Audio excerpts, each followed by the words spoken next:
kaup á Ivona Reader forritinu þá fylgir annað lítið forrit sem heitir Ivona Mini Reader og sér tákn á skjáborðinu þegar við setjum það upp.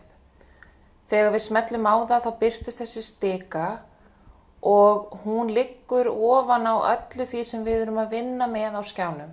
Alveg sama hvort það eru ritvinnsluforrit eða til dæmis vefsíður. Og ef við förum bara aðeins yfir þá möguleika sem við höfum þarna á stikunni, að þá smellum við á play-hnappinn til þess að lesa upp. Við höfum í þessu mini-reader 2 raddir uppsettar og svo fylgir Microsoft rödd sem les á ensku. Þarna hægt að stilla hraðan sem og hve hátt talgervillinn les. En til þess að láta hann lesa þá veljum við hreinlega textan og smellum svo á play. Gunnlaugs saga Ormstungu ein af Íslendingasögunum en það sameiginlegt heiti á 40 sögum sem skrifaðar voru á 13. og 14.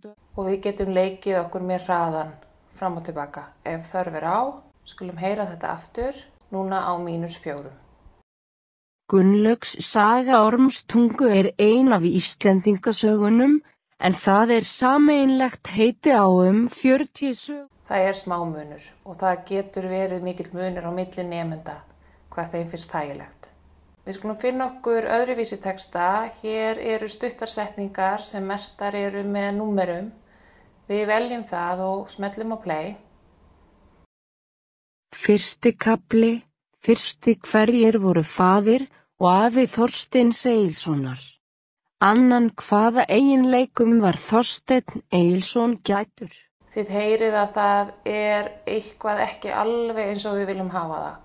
Og í þessu tilviki þá hún að lesa töluna með punkti fyrir aftan sem 1., 2., 3., 4. og svo framvegis. Það sem við myndum þurfa að gera ef við værum að búa til hljóðskrá úr þessu efni væri að taka punktinn og setja til dæmis sviga.